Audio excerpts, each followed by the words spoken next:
Evening, everybody. It's good to see everybody on tonight. Thank you for joining us for this Equip and Connect session. We're going to be talking about the Assess UMC process, and we're going to be looking at ways that Staff Parish can help in that process. And I know I see a couple of pastors on tonight as well, so they'll also get a kind of a refresher after a training that we have did in November, and we'll save time at the end to answer any questions that you might have. But I'm Amy Coles. I serve as Bishop Carter's assistant here in the conference office, and I've been involved with the Assess process since it was developed. So I'm anxious to share with you some of the things that we've learned and the things that I think are helpful about this process and in our local churches. So as we begin, let's begin with a word of prayer. Would you pray with me? Gracious and loving God, we give you thanks that you care for each one of us.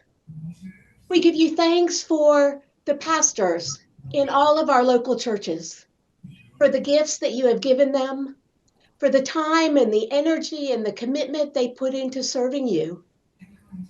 And oh God, we also give thanks for the church leaders, the Pastor-Parish Relations Committee members, and all others who also share their talents and their gifts and their commitment with you so that this world might be a better place.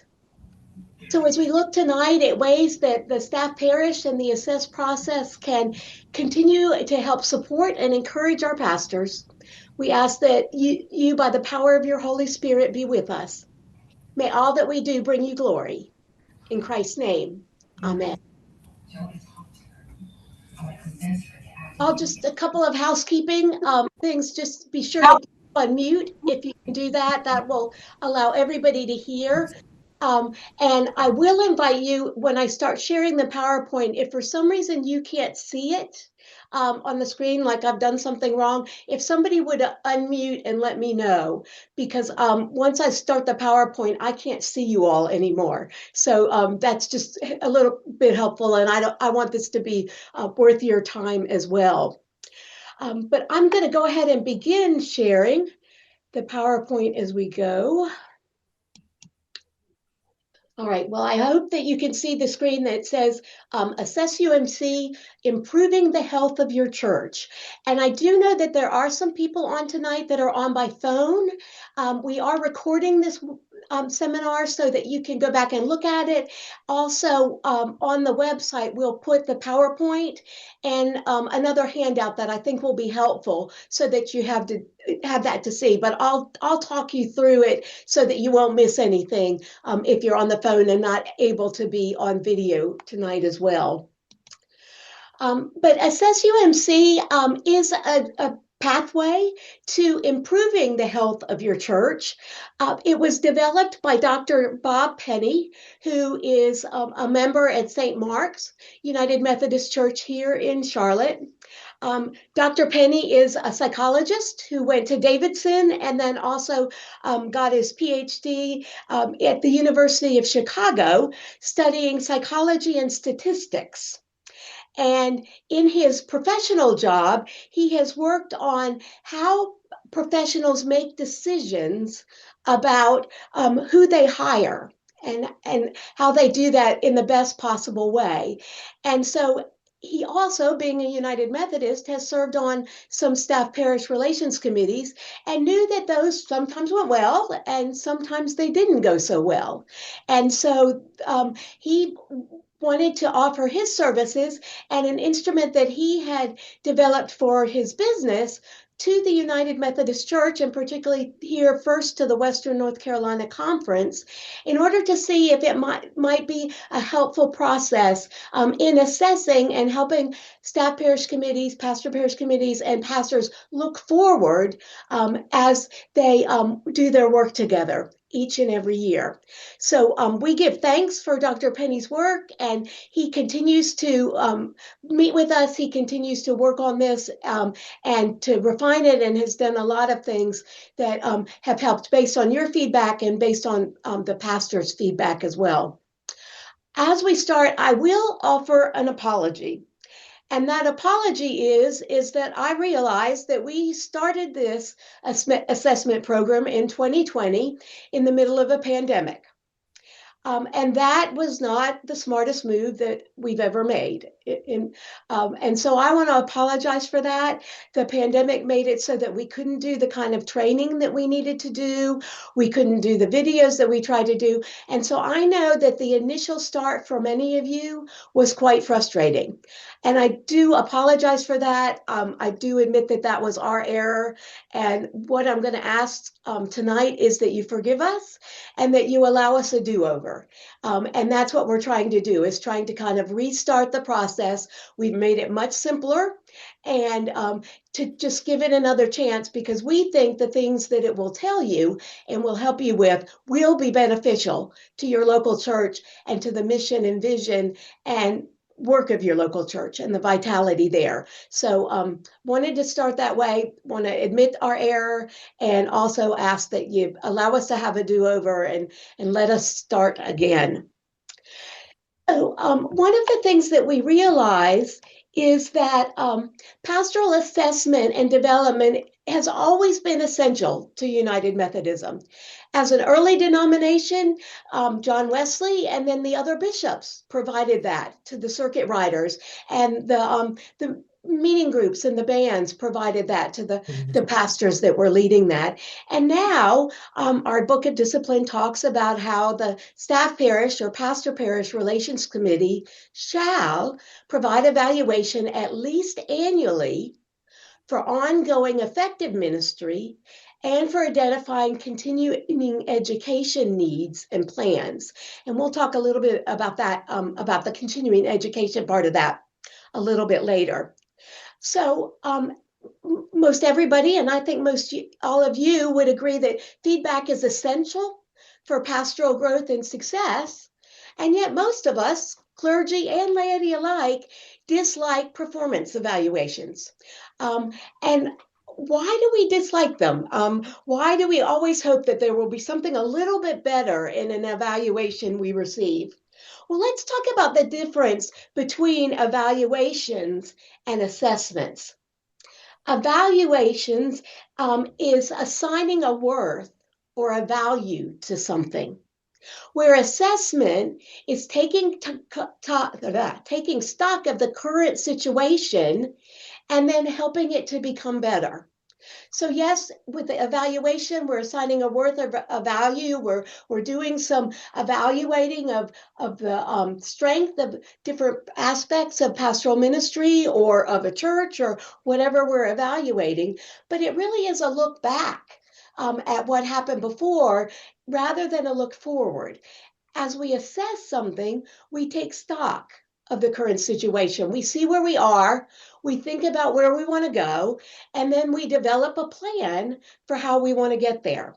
And so our hope through the AssessUMC process is that it's exactly what you'll do, is that every year as you engage in this process, that you'll take stock of where you are, you'll think about what the church needs in the coming year, and you'll let your pastor know that through a brief survey that you'll be asked to take. So performance evaluations, as I've said, look backwards. Raters make judgments on past actions. They use numbers to broad categories or characteristics. And when the SBRC and the pastor meet, they share with each other, we assigned this rating to your work over the last year. And that is such that a lot of that is such that it just depends on how they rated the person as to how the pastor feels about it, how the pastor understands it. A lot of times there's not a lot of discussion about that. It's just, here's how we see you being effective in this, and here's how, these are the places where we want you to improve. With assessment helps more with development. Oops. Wow. I think I just went to the wrong place, so I will get us back.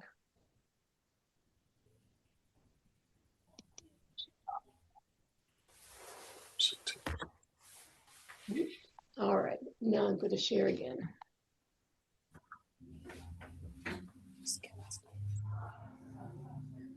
happened to my PowerPoint? My PowerPoint has disappeared, so I will find it again.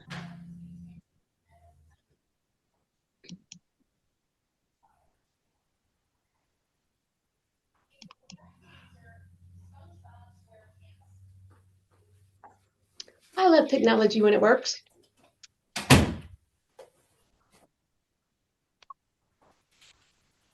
I'm going to get to see all my files for a second. Whoops.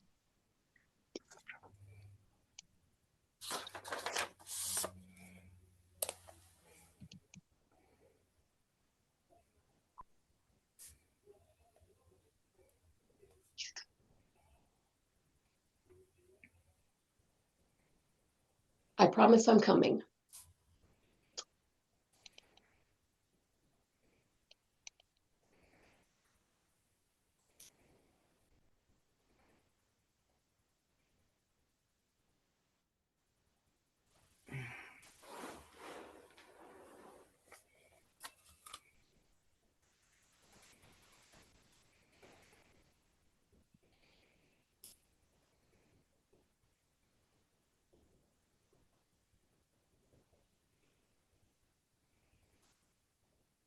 Sometimes it's just not easy to find these things, but we're going to get there, I promise.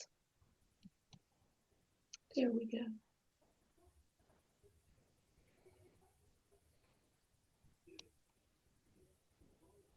All right, we're back. That's good. Read the PowerPoint.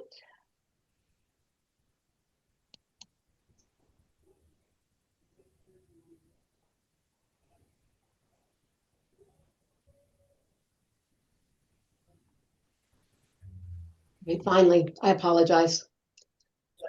So here's, I'm going to pick up where we were. There we go.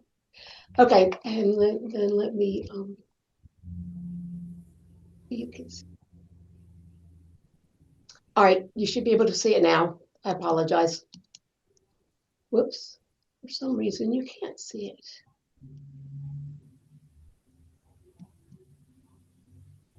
You're going to be able to see it in just a second. I see you. You see me now? Yes. Now you should see, okay. Don't want you to see.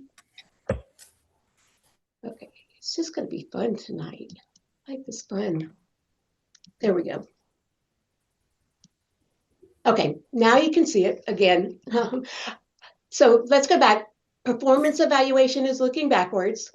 AssessUMC looks forward, and it asks the question, what skills and actions are important for the church in the coming year? It's taking stock of where you are, looking at what's going forward.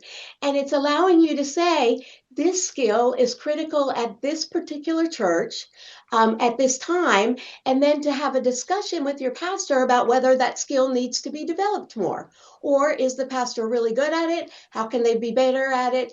And the pastor is going to help lead the discussion so that the pastor can understand what you all mean when you say this skill and this action needs to happen.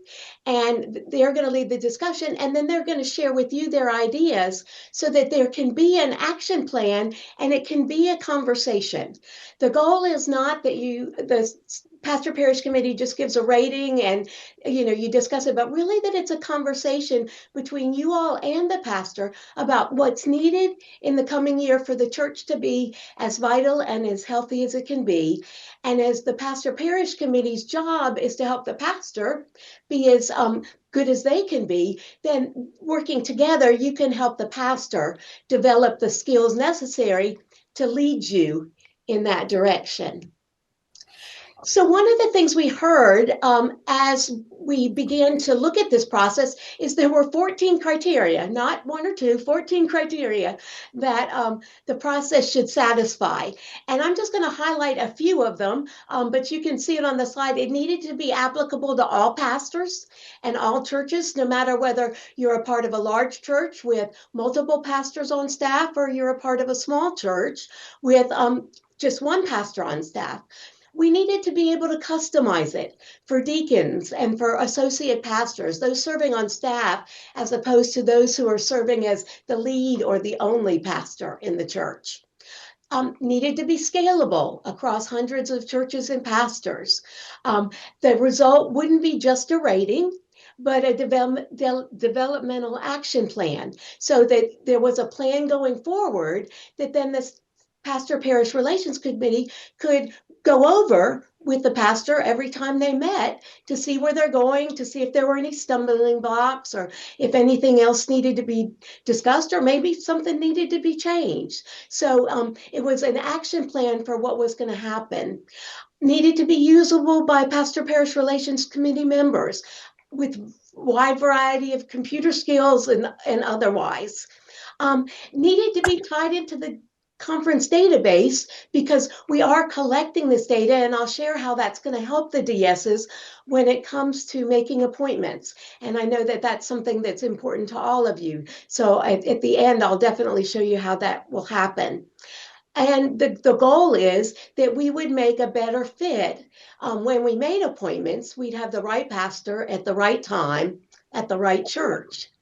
And so the process is driven by mutual goal setting, respecting input from both clergy and laity. Again, we really want it to be that conversation between you all. So that's some of the things that we've tried to satisfy in this process.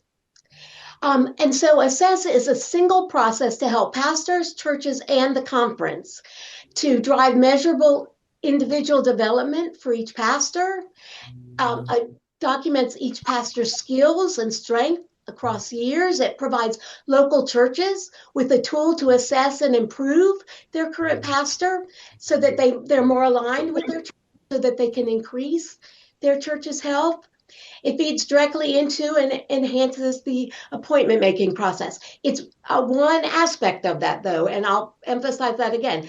Just one aspect. There's lots of different aspects, but it's an additional aspect that we can use to try and make the best appointments that we can. And it lets us know as a conference, where are the skill ability gaps? Where do we need to provide support to our clergy so that they have the skills that they need in order to pastor you most effectively? So we're using that also with our leadership development team to find out. So we look at the results here as well. So how does it help churches and pastors? Again, the focus is on the future. And then the group is going to agree on goals and build and develop an action plan to accomplish those goals. The pastor is going to drive the process, working directly with laity leaders. And the result is a plan that outlines jointly defined goals. So it outlines what the pastor is going to do in action, but it's also going to outline what the laity agree that they're going to do, so that together you can help move the church forward. So it's going to meaningfully assess and improve each church's current situation, we pray. It's going to define a specific and limited set of priorities. You can't have 15 priorities. So a limited set, 3 to 5 usually, for the pastor in the church. It gives meaningful pastoral development on important priorities. And it provides a specific time each year for this process to occur. Now I'm going to pause there for 1 second and share with you that one of the things we heard was that oftentimes in the fall is not the best time to do the pastor's evaluation.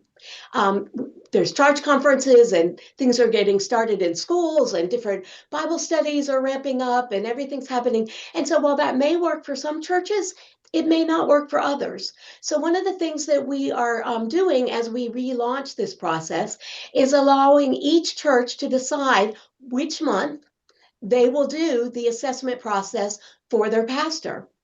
If you happen to have more than one pastor, you can do them all in the same month, or you can decide different months for each pastor, depending on your church's rhythm and what you all think would work best for the life of your church. So we do have some pastors that are working on the assessment process now with their local church. We have some pastors that have chosen June. We have some pastors and churches that have chosen September. And it's up to you. We want you to have a conversation with your pastor and the Pastor-Parish Relations Committee and decide which month would be best. Let your district office know, and they will be sure to let you, they'll write that down, and then you will actually get sent some materials before the beginning of that month, just to remind you that this is your assessment month and here's how you get started. So we're trying to make it very easy. Once you decide what month you want to do it, we'll send out information, and actually the Penny group, Bob's group, will send out information ahead of time just to remind you that it's your month and here's how you get started. So we hope that will help and will relieve some of the anxiety that happens in the fall because of so many things that need to happen at once. So here's how the process works in the local church. The staff parish chair, the pastor parish chair, is going to explain the process to the committee. Feel free to use this video, feel free to use this PowerPoint, and then the pastor and chair choose up to 5 additional laity leaders that they agree should participate in the process. Again, what you're doing with this group, this Pastor-Parish Relations Committee, and these 5 additional laity leaders is helping the pastor know what are the important things that the pastor and the laity need to do in the coming year. So that's why we add extra ones. And we do think that it's important for it to be a dialogue between the chair and the pastor so that you can pick out the 5 people that you want to use. For an associate, it's somewhat different in that it doesn't have to be the Pastor-Parish Relations Committee. It can be people that the associates works with. But that, as you start that process, that's very clearly defined. But for most pastors, it's going to be the PPRC and the 5 additional laity leaders that you choose to do the process. Each person's going to independently complete an online 5 to 10 minute questionnaire. And the pastor will also complete a self-assessment, which is very similar to the questionnaire that the members of the PPRC and the laity leaders will complete. And here are the questions you'll be answering. Which of a set of 21 skills are most important? Which skills are pastor's strengths? And which one skill does the pastor most need to focus on this year, and why?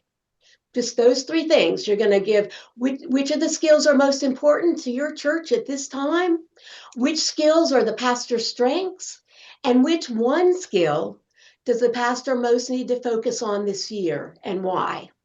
You'll input that into the computer, and it will tabulate your results. And once everybody has done the survey, or a good number of the survey, the pastor can go in and get the report.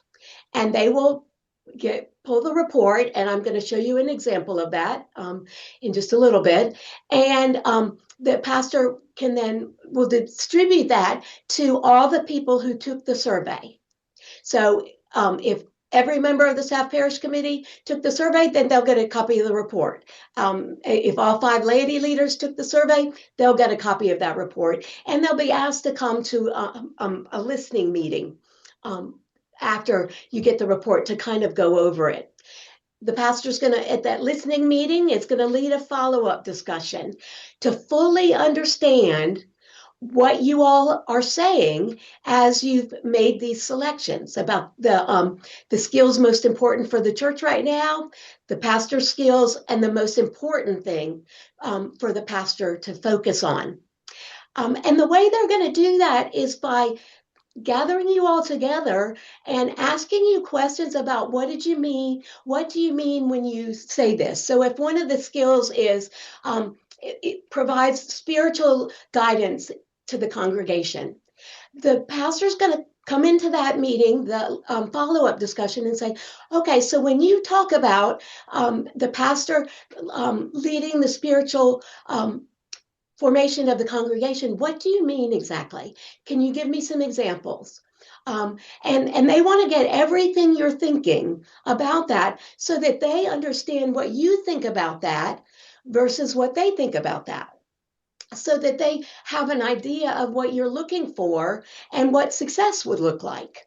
And so they're going to do that with about 4 or 5 of the skills that you all talk about, and they're going to ask you probably over and over again, okay, tell me more about that. Or they'll ask you some directive questions. Can you explain a little bit more about what you mean by, they need to be an example always, or that kind of thing, so that they can get as much information from you as possible. They're going to take notes during that time. And then once they get their notes taken, they're going to go back and they're going to formulate an action plan, which they'll then bring to you all, the staff parish committee, and share with you what they're going to do in the coming year to meet the goals that you all have set together. So it's a kind of a 3-step process. You take the survey, it generates the report, there's a follow-up discussion, then the pastor creates an action plan for all of you all, and then the pastor presents that to the staff or pastor-parish relations committee. Now, the plan defines not only what the pastor will do, but also what the laity will do. This process isn't just to give your pastor a to-do list, but it's really for the pastor to understand why you think these things are necessary for the church to move forward, and then the pastor to have some input on what they think is important for the church to move forward, and you all to have a conversation about that and decide what's best for the church. And then the pastor can go back and develop that action plan, and you all can use that action plan as a set of goals for the pastor for that coming year. So you'll have already a set of goals that the pastor will be working on. And so there are some instructions for the follow-up meeting. You'll get those when you get the report. But I just wanted to highlight one thing that it says, and we've also, I've emphasized this a lot, it's the starting point for an open dialogue involving both the pastor and the church's laity leaders about how best to help the church move forward. So again, we want this to be a conversation. We don't want it to be just, you did the survey, pastor, here are your results, and now you give us an action plan. We want it to be a conversation, a dialogue about what you understand that to look like, and then how the pastor understands that to look like, and how can things move forward in a productive way. So here's what the revised report has. And as I said, when we finish the PowerPoint, I'm going to go over a report so that you can see what it looks like. And I'll go through it with you because it's got a lot of neat information for you. So there'll be an overview. The very first section of the report is things that you have said that you appreciate about your pastor. It starts with the positive. What do you appreciate about your pastor? So the pastor hears that. And all of us know that we do best when we hear the positive first, and then we can begin to receive the constructive criticism and the things that we need to work on. But it does begin with what do you appreciate about your pastor? Then it's going to talk about some essential items that the group completing the survey, completing the assessment, has said that they feel like need to happen in the church to help it move forward in the year. There will be some important items. The pastor may or may not get to those during that year, depending on how many essential items there are. But it's going to break it down into what's essential, what was mentioned by most people, then what's important, and then what are some skills or some things that really aren't needed at this time at this church, or maybe don't need to be emphasized at this time for this church. So out of those 21 skills, the pastor's going to see 3 to 5 that are going to be essential. They may see another 4 or so that are going to be important, and the rest are going to be skills that the pastor doesn't need to focus on right now. Doesn't mean they won't focus them in the years to come, but these are the skills that aren't needed. And the pastor will learn about their relative effectiveness of the 21 skills and how the church and the pastor align. So it's going to tell you all of this in the report in various ways. So we'll look at that report in just a little bit, and you'll be able to see how that looks. And then it does give the instructions for productive follow-up meeting. And I flashed those a little bit, but you'll want to read through those, and those will be helpful. So you know what the pastor's doing. The pastors have a script so that they can come in and have the most fruitful meeting possible with you all as a follow-up to your feedback to them on the assessed product. And then it'll allow them to write a meaningful action plan. So here's how the process helps district superintendents. And it is one, it's the DS can see it at any point. It's a fully automated system, and I'm going to show you that in just a minute as well. So the DS can go in there and look and see perhaps see the action plan. The DS can go in and look and see what the church says is most important. They have an ability, as they provide supervision for the pastor and as they provide support and resources for the church, to go in and look and see what they said. It's just another one of those pieces of data that they can use to help you all be as healthy and effective as you can be. So they see the current situation. They find out what's perceived as essential. They see in the pastor what essential skills are already strength, or are there some skills that the pastor needs to work on? They see a history of what the church has said are the essential skills in this church.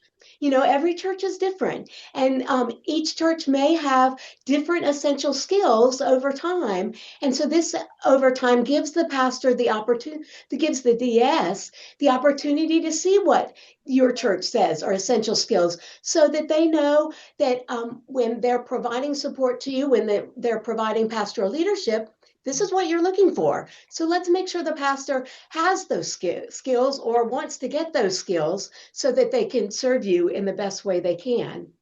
It also gives the DS the history of strengths and developmental needs for each pastor. Are they learning things along the way? Or are there some specific ways that we need to help them do that so that they can learn the skills that they need to be the best pastors possible? And I know that all of our pastors want your churches to thrive, and they want to help build the kingdom of God here on earth as it is in heaven. So they do realize that learning is a continual process. They do realize they need to develop.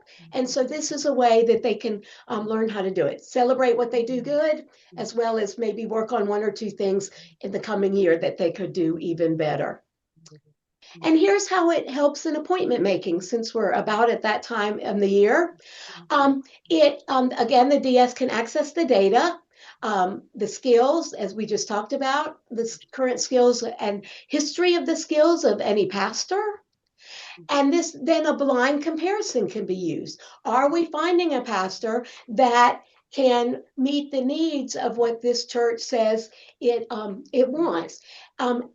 As one factor. This is one factor. The DSs will still come and do consultations with you and ask you about what your church needs. The DSs will still do consultations with the pastors. They'll still look at your profiles, and we will use the power of the Holy Spirit and lots and lots and lots of prayer to do the best job we can as imperfect people in this imperfect appointment process to try and get you someone that will really meet what your church needs.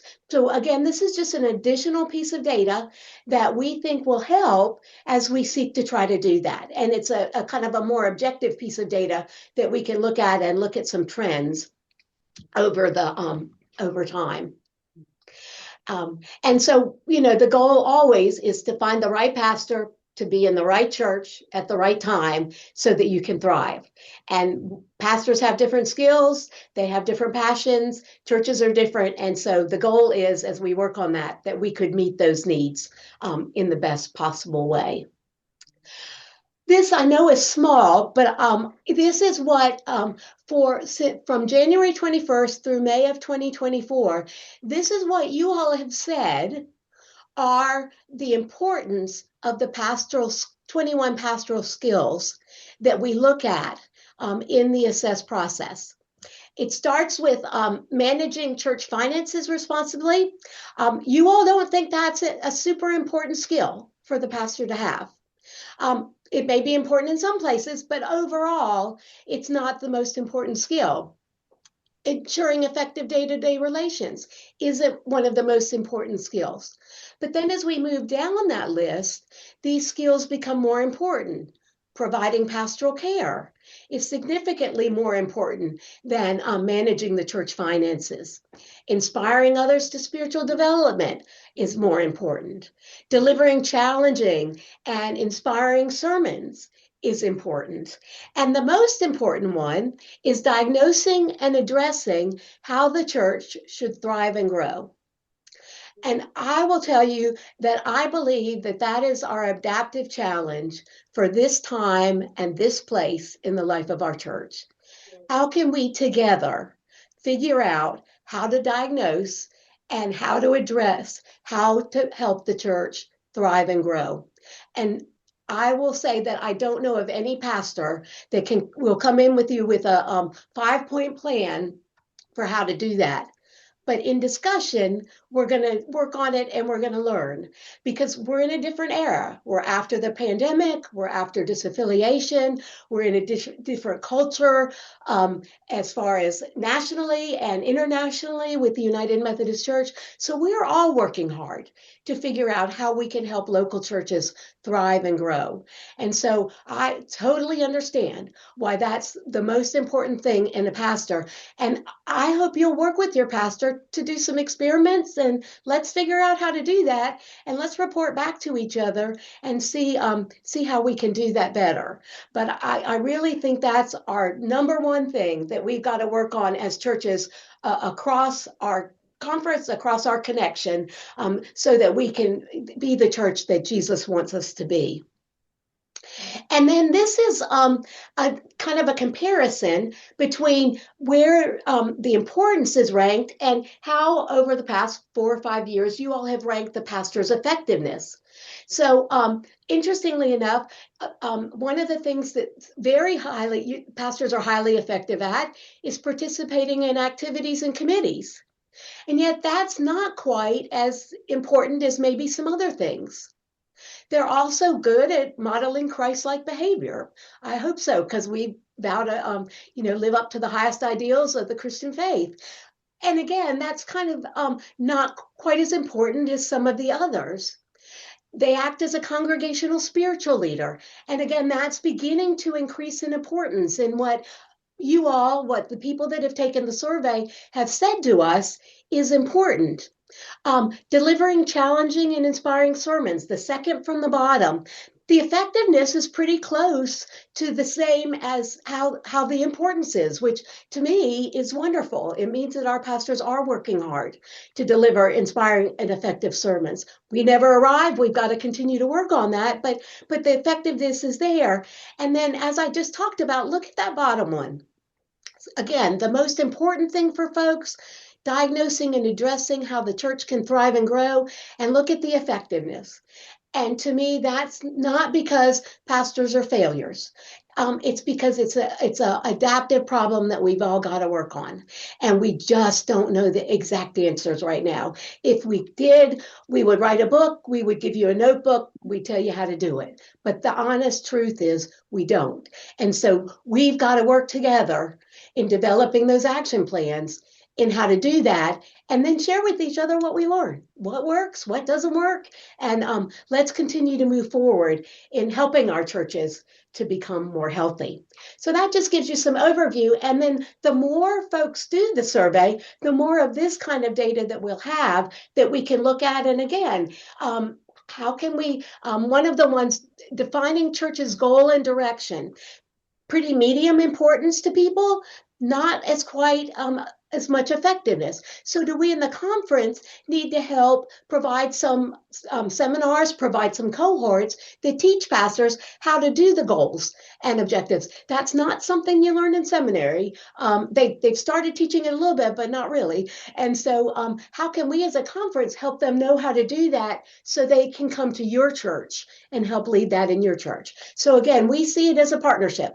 We want to help you be the best that you can be, and some of this data helps us to do that. So I'm going to stop sharing this, and I'm going to pause and see if there are any questions on what I shared there. And then I'll show you the website, and I'll also show you what the report looks like. Amy, Yes. this is good and very detailed. I've been asked if there's anything similar for other staff members of the church.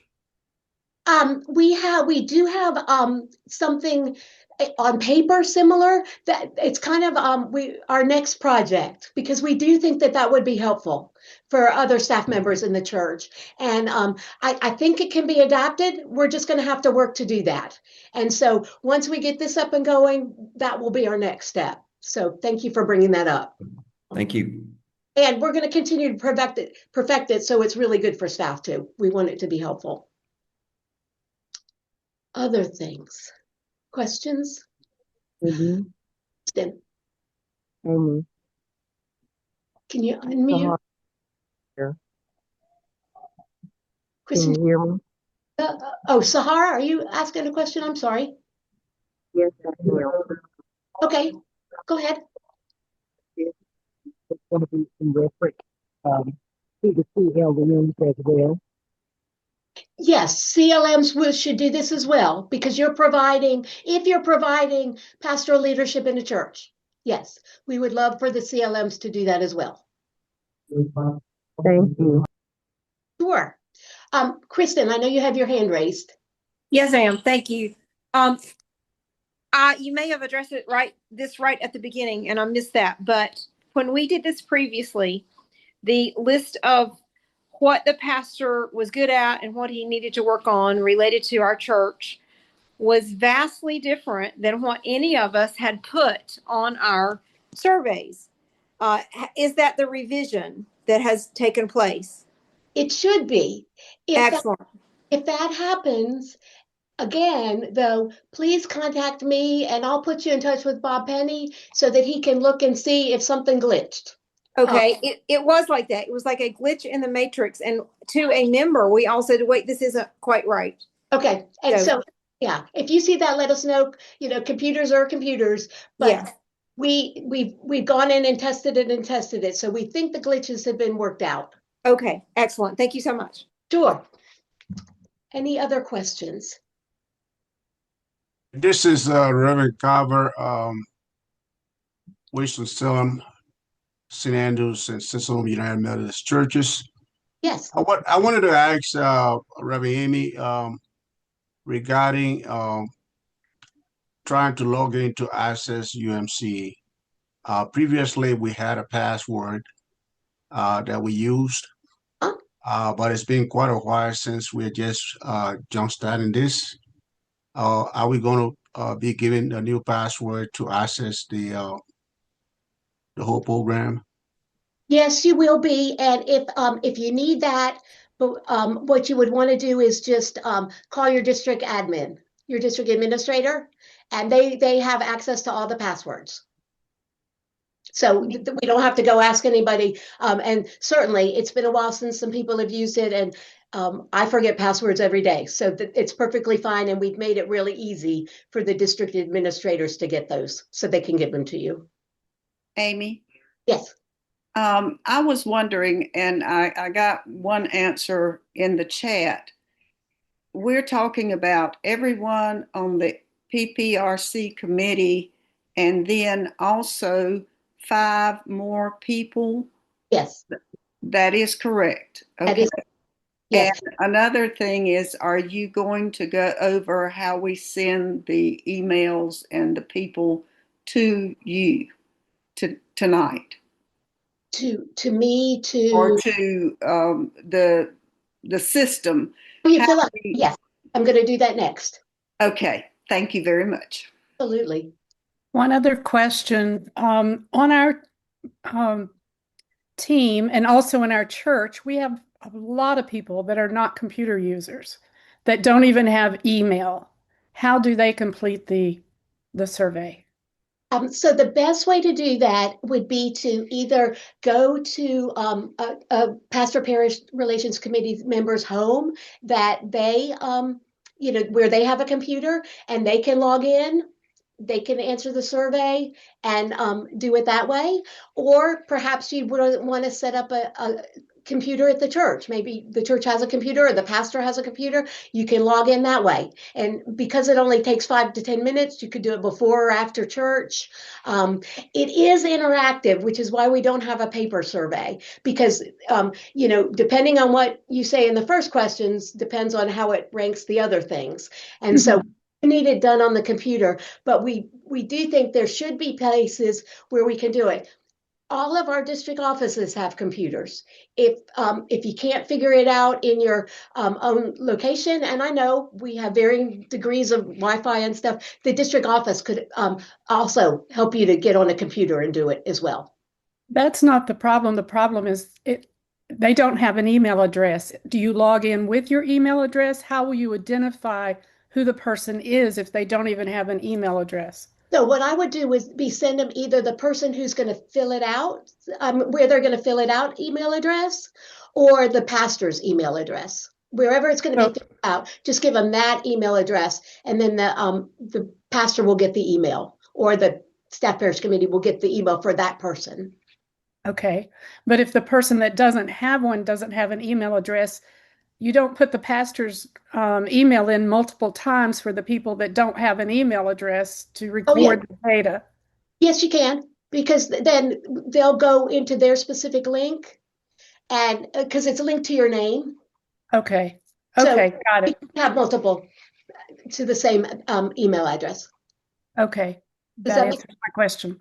Thank you. So this is Buzz.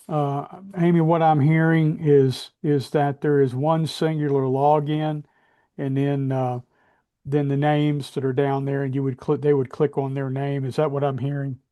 Yeah, I'll tell you what. Let me share the screen with you so that you can see it exactly how it looks, because I think that would be easier. So we're going to do that. Okay, so if you go to AssessUMC.org, which is the website, you're going to get a screen that looks like this. And you're going to look at the middle of the screen, and it's going to say, ready to begin the process, start here. So you click on start. And you've got to you've got to first figure out who your pastor is. So I'm going to pick on James Howell. So I'm going to put his last name in there. And then the name of this church, and you only have to put one name of the church. So I'm going to put Myers for Myers Park, where James serves. Whoops. And I'll spell it right. And then I'm going to search for James Howell. Interestingly, there are 2 Howells at Myers Park, but we're going to go to James. So we're going to click on James, and then here's where you would put your first name, your last name, your role, how long have you known the pastor, your gender, your email address, and then you would verify it. So if you're an individual filling it out, you would do just that. If you had a person that didn't have an email address, you could put their name in, and maybe they're going to come fill it out on your computer. Put their name in, ask them these questions, and then put your email address in. You'll get sent their survey, and then they'll come take it at your house, or they'll go take it at the church. Does that make sense? Questions about that. And then what you'll do is, after you fill this all out, you'll request the survey. It will be emailed to you. If for some reason you don't get it in a couple of days, please contact me or your district administrator so that we can make sure it didn't get sent somewhere else, or it's maybe, check spam, those kind of things. But it should come pretty quickly so that you have it. Oftentimes it comes immediately. That's very helpful. Thank you so much. Okay. There also is a second way that pastors can, and Billy, I'll get to you in just a second. There's another way that you can get the surveys, and that would be that the pastor would go into their page on the AssessUMC, and it would allow them to make a list of people that they want the survey sent to and their email addresses. So you can choose either one. You can send out the link to the people that you want to do it, and have them do it themselves or work with somebody else if they don't have computers. Or the pastor can put everybody in that he or she would like to fill out the survey, put in their email addresses, and then it will automatically be sent to all of you. So that's just something that you all can decide would work best in your church. Whatever would work best, we want to do. Billy, question. Well, I think you kind of halfway answered. I just know we're going to have some problems in our church because we got a lot of elderly people. So, but you answer my question. I'll go from there with it. It's fine. Listen, if you need more help, please don't hesitate to call me, or I'll get you in touch with Bob. We'll do all that we can to help you do that. Okay, thank you. Amy, yes. Will you repeat what you just said about the pastor filling in or us sending the link, please? I just want to make sure it's in my mind right. Thank you. Okay, so there are two ways to get the questionnaire. The first way is that as the Pastor-Parish chair, you would send out an email to all your members and those 5 laity leaders and say, it's time to begin the assess process. Here's the link to get to the assess page. Here's what you do. Enter the pastor's last name, find the pastor, then fill out your demographic data and press, send survey. That's one way. A second way would be for you and the pastor to get together. The pastor would know all the Pastor-Parish Relations Committee members. You decide on the other 5 laity leaders. They would go into their page and they would add all of those people with an email address, and then it would automatically send the email to them. If it's, so if it's a church that maybe people are a little bit more skittish about computers, I would recommend you asking the pastor to put it in there.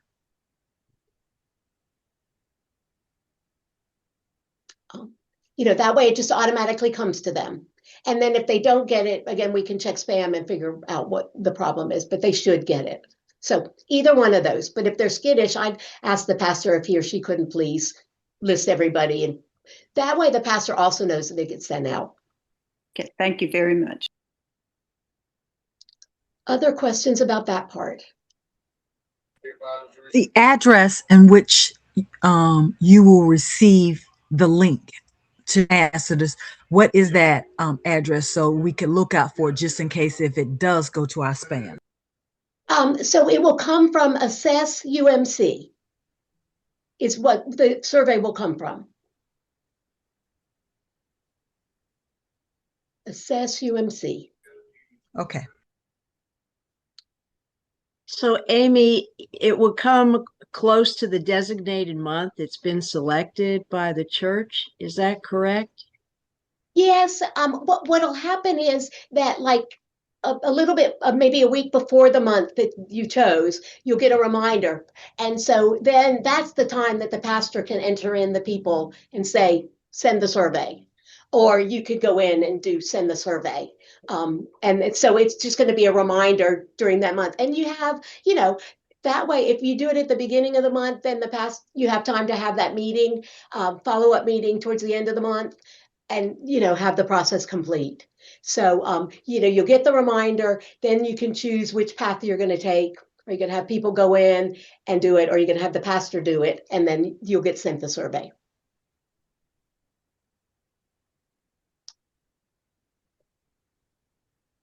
Does that make sense? All right, let me show. One more question. Sorry. Nope. So does the pastor send in the month, or the SPRC chair send in the month? It doesn't matter as long as somebody does. Just call the district administrator and tell them what month it'll be, or send them an email. Okay.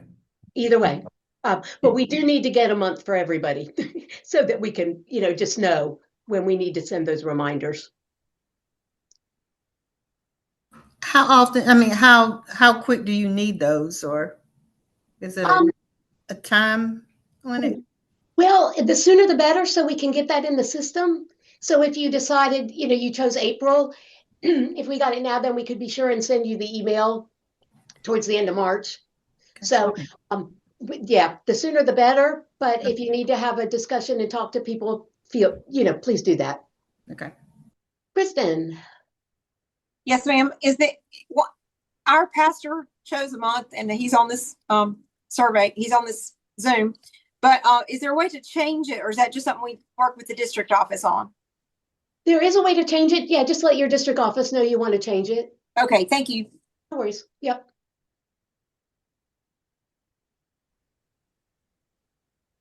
Anything else?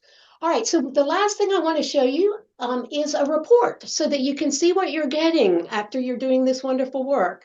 So I have redacted an actual report from someone that has already completed the assess process for this year. So you'll get to see it, what the folks said about this pastor. And I'm going to increase.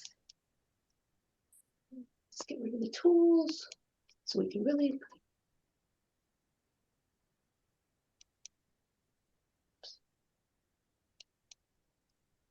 Okay, so this is what the report looks like. It'll have the pastoral assessment and they'll have the pastor's name. So pastor, you make sure you got the right report, and it'll name the church. So the pastor will know what the church is, and so that you all will know the church. It will also list the people that responded. Just the names of the people that responded. That's there's no identification data at all after that. It just lets the pastor know who responded. So they know who to invite to that follow-up meeting, because the people that fill out the survey are invited to the follow-up meeting. Then there's a good first page is, again, an overview of the report. I've gone over lots of these, but again, it's not a list of expectations or a mandate. It's to open a dialogue. And instructions on how to use this report and create an action plan are outlined at the end of it. So we've tried to give you everything you want in one report, or that you would need. Okay, so here's that first page that I talked about. What do you appreciate about your pastor? His injection of humor into his communication with church and individuals. I find him to be authentic. His genuine nature comes across in a sermon, a meeting, or a personal conversation. This is your opportunity to let your pastor know what you appreciate about him or her. Genuine and authentic, doing an outstanding job, relatable to others, down to earth. This is interesting. In one of them, the person said, this pastor is honest. I don't question his motivation. Even if I think a different tactic might be more effective, I don't question his intent. That makes for a safe and respected space for conversation, problem solving, and decision making. Wouldn't you love to have that between your staff parish and your pastor? Just a way to have that. So the pastor, that's the first thing the pastor and you all are going to read, is what you and other people appreciate about the pastor. Then the next page are going to be the essential skills. And this is the group of skills that you all have said together that you really think that are important for the church at this time. And several of them will be ones that the pastor needs to focus on. So this is going to explain what the essential skills are, and then you are going to see these essential skills, and they're going to start with the top priority. Based on the feedback from all of you, this is the top priority for the pastor: inspiring others to spiritual development, discipleship, and outreach. That's what the church said for the coming year the pastor needs to do. And you'll see in this chart, 2 of the respondents, there were 6 respondents in this survey, 2 of the respondents said this is one of the 3 most important skills that the pastor needs to use. So that's just some information. And so it said on average, the 6 respondents see this as a skill that the pastor is already very effective on. The pastor needs to be sure he fully understands how the respondents define the skill and why they perceive it is very effective. It isn't asking for praise, it's about finding ways to reinforce and capitalize on a proven strength. So in that response meeting, that's what the pastor is going to try to do. Also in the report, you're going to see for the 3 people who said this is the one skill that the pastor should focus on, you're going to see the whys. Here's why they said, I feel like this is the true embodiment of what Jesus asked all his disciples to do. The last one, the church is for discipleship, and discipleship is for the world. And discipleship is the most effective growth plan for the church, which I would say, amen. That person filling out the survey gets it. And so the pastor and you all will get to read why you think this is the most important. And then the pastors filled out a self-assessment, and this pastor said that the skill hasn't used often or is neither a strength or a developmental need. Kind of one of those skills that are there. Then it'll give you a second priority, delivering sermons that challenge, inspire, and motivate. Again, 3 respondents said this is one of the 3 most important skills. And the respondents say that this is something the pastor is already very effective at. And one person said this is the one skill the pastor needed to focus on, and they explain why. And the pastor sees this as a skill that he's effective on. You gain some information there. And then the pastor will know what to come in and ask about. Then there's a third priority. All these are still under the essential category, acting as the spiritual leader of the congregation. And there's a fourth priority, encouraging and empowering each member to take an active role in the church. With all of these, this one, again, the pastor's very effective. This one, the pastor's effective isn't very, so maybe the pastor needs to explore how they can become very effective. And then this last one, defining clearly the goals and direction of the church. The 6 respondents say that this is a skill that definitely needs to have more attention paid to it, a developmental need for the pastor from what they've seen. So again, information for the pastor, information for you all. And here is one response said this is the one skill they need to work on, and they give a wonderful explanation of why. And again, the pastor said, well, this isn't a skill I use a lot or don't.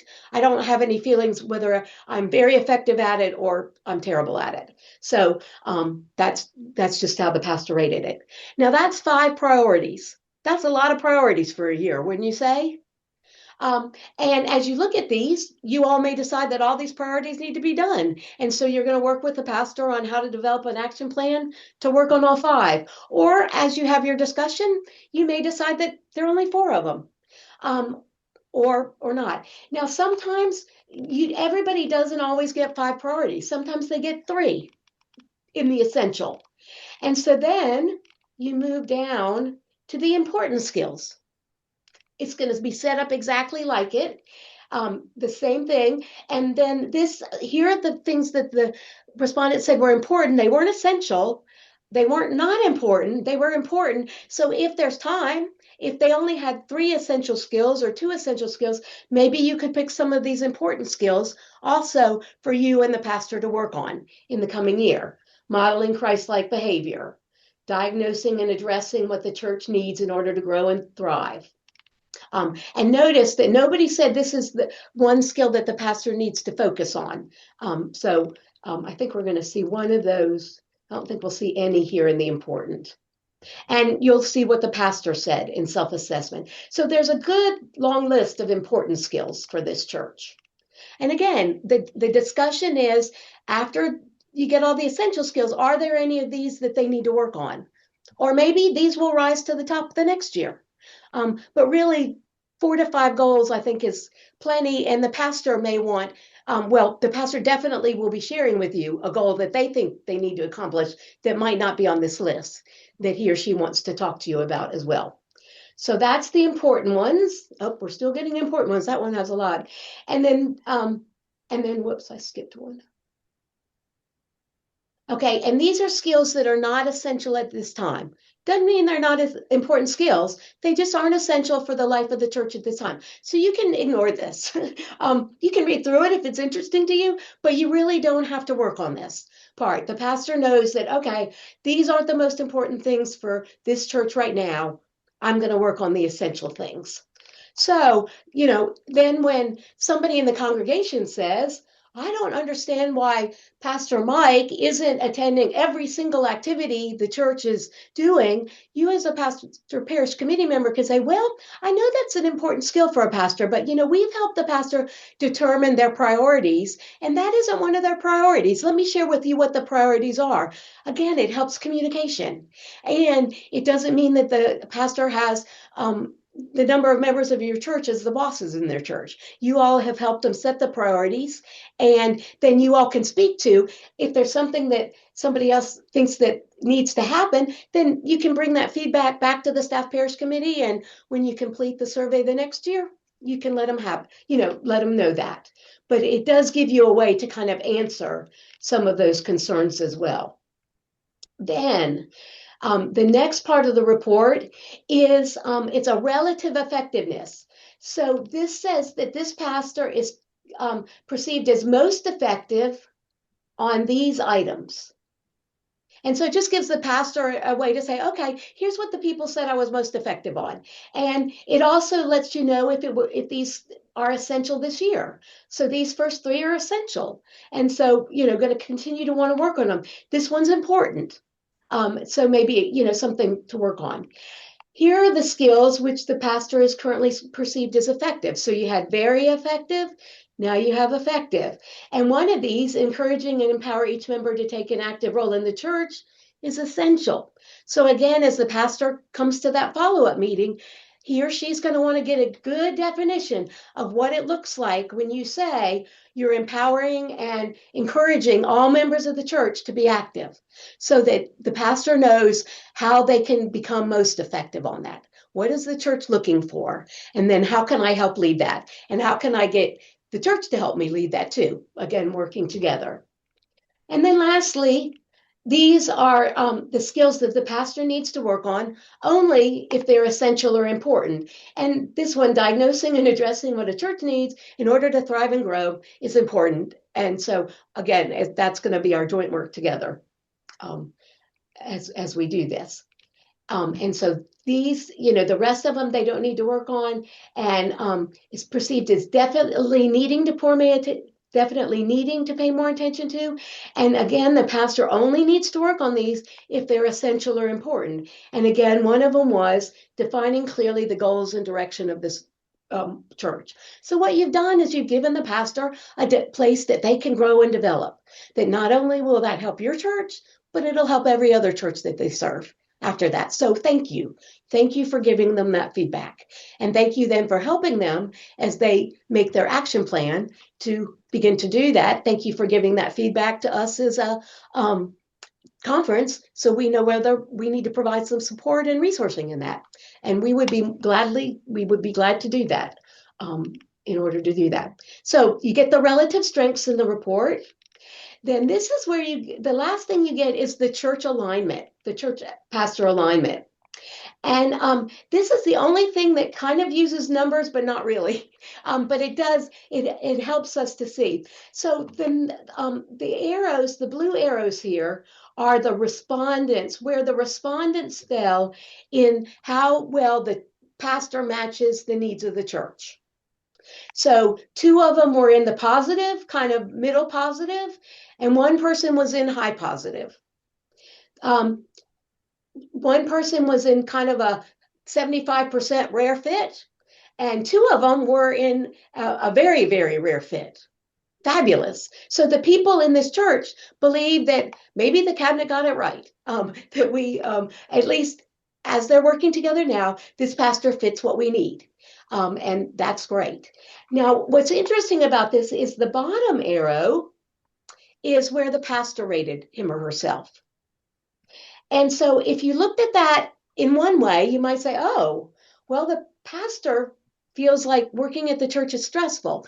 No, that's not what it means. What it's meaning is that the pastor has rated themselves lower in the fit in the church than the church has. And I know this pastor, and this pastor sells themselves short all the time, which is why you see that mark there. It's just that they don't think they're as effective as the rest of the staff parish think they're effective. And so that's something you can help the pastor work on. Admit you have gifts. Admit you're effective at some of these things. And, let's move that up. Let's claim the God-given gifts. It's not a bragging. It's God gave us these gifts. We don't have any gifts if God doesn't give them to us. So please claim the gifts that God gives you and that's going to help lead us forward. What we would, if it was reversed, and if the people were saying the relationship is stressful and the pastor was saying they thought things were great, that would be a different conversation. We'd want to talk to the people about, are you indicating that maybe it's time for a move? Or what do we need to do to help this pastor help meet these needs and help meet what you need? How can the district superintendent, or how can leadership development, or the presiding elder, or a mentor come in and help the pastor? So different conversation, but this just gives you kind of a picture way to look at that. And again, if you're confused about that, please, check with your district superintendent, check with me, and I can put you in touch with Bob Penny, and we can help you interpret that, give you some suggestions. And then the last thing is, here are the instructions for the follow-up meeting, and all the way at the end, how to write a meaningful and motivating action plan. And that's for the pastor, but I feel like the staff parish needs to see that so that they can know what's happening and know what they're going to be presented. And so one last clarification about that. We've said that this Pastor-Parish Relations Committee and 5 laity leaders complete the assessment. Everybody who completes the assessment comes to the response meeting. But then it reverts back to the Staff Parish or Pastor-Parish Relations Committee when they're presenting the action plan, because that is you all's work. So you all are going to work with the pastor on that action plan and holding the pastor accountable, holding the church accountable to that. You can make a report at your church council meeting so everybody knows what you're doing. Would be a great way to increase the communication. But after those 5 laity are a part of that response team, those laity leaders, then they kind of drop out. We're very thankful for their input, but then that becomes the work of the Pastor-Parish Relations Committee or the Staff Parish Relations Committee to work with the pastor in receiving the action plan and helping set those goals for the year to come. Does that make sense? What questions do you have?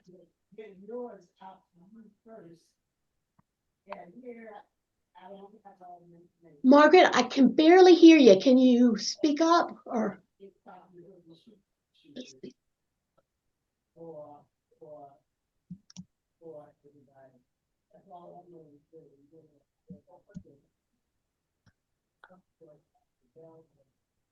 I'll tell you what, Margaret, if you have a question, could you put it in the chat? Are there others that have questions? But I just want to thank you, Reverend Amy. This was an excellent presentation. I don't think I had Bob doing this himself like this, so excellent.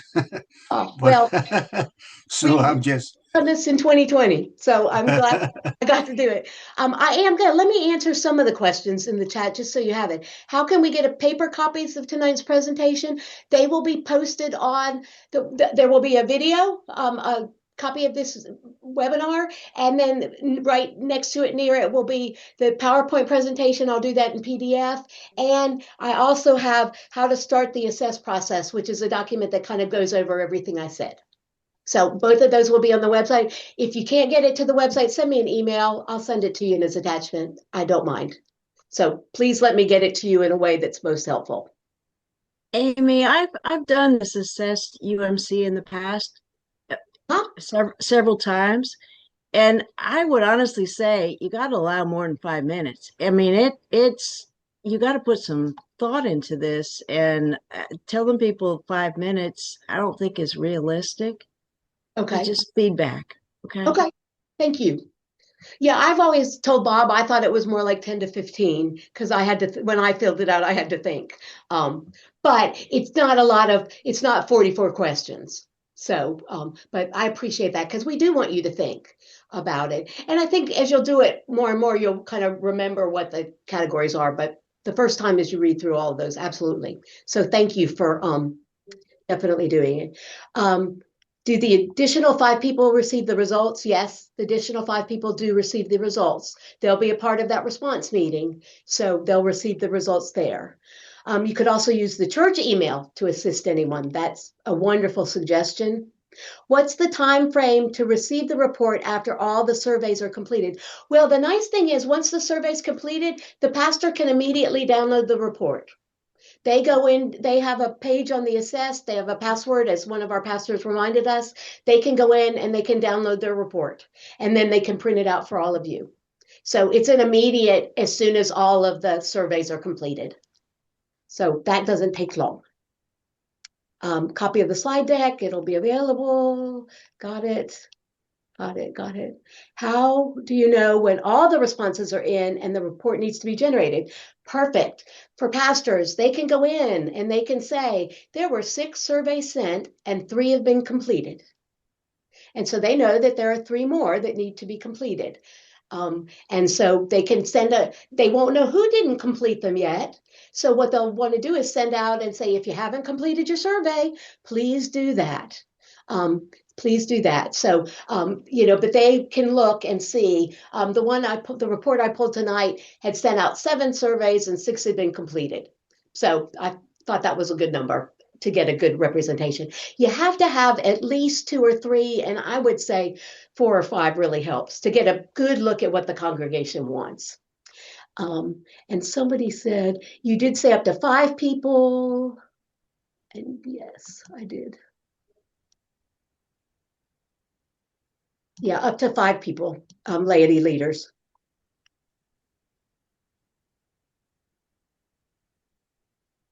That was my question, Reverend Amy.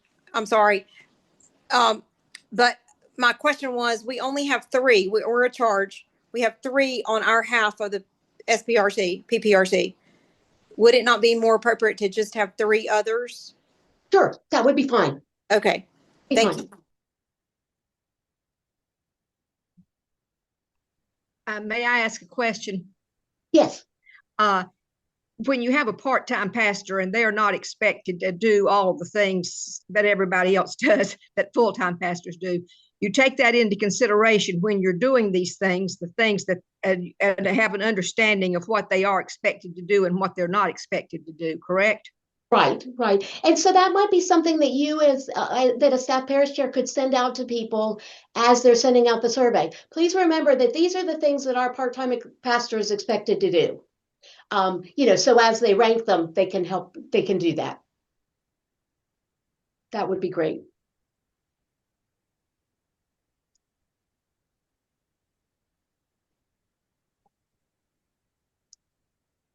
Any other questions? Well, again, yes. Amy, I'd like to ask a question. Absolutely. I'm new to the area, but I would like to understand. I think your presentation was great. I think there's a lot of information to ingest there. How within the North Carolina conferences and bishops that overrun all these churches, how can I reach out as a lay leader or a pastor relations committee member?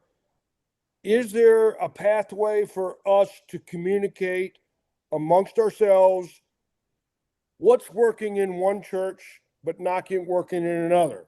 How can we work that pathway to pull information from one that's working to our pastor that may not be working in another demographic area or geographic area? Because we all know the 800-pound gorilla in the room, sense of separation. Some churches have survived, some not. So how do we grow as a conference? How do we grow from you as a pastor that we as lay leaders and pastor relation committee members or even church members can reach out to this group? We got 100 people here tonight. How do we do that? And that's my question. So I would start with your district office, because your district office could have a time where they got all the pastor-parish chairs or all the lay leaders from the particular churches in their district on a Zoom meeting like this, where you could talk to each other or come together in person. But I think it would probably be easiest facilitated in the district level. I can tell you at annual conference this year, we're going to do some affinity groups based on church size. And so you'll have people that come to annual conference will have an opportunity to get together and talk about what's working, what's not working, and do that based on their church size. So, but I think the district would be the best place to start. If and then I'll also share that with the cabinet and the bishop and see if there aren't some other ways we can work on that. But a great idea, Alex. Thank you for sharing. Because I think we're connectional church. Let's be connectional. Well, that's the whole idea behind this.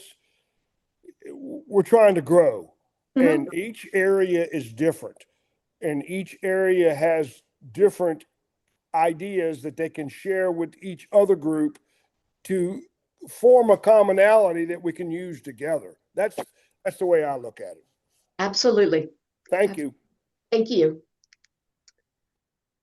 Any last comments?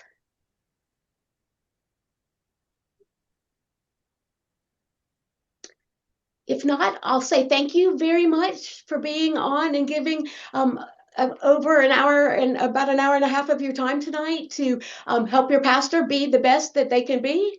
And just know that I'm available. My email is on the conference website. Feel free to email me if you have questions. You can call me too. Glad to answer phone calls. But we do want this process to work for you. So continue to give us feedback. It's an iterative process. We're really trying to make it the best it can be. So y'all have a good night and blessings to you during this season of Lent as we continue our preparation to celebrate a wonderful and joyous resurrection through our Lord Jesus Christ. Y'all have a good night. Peace be with you.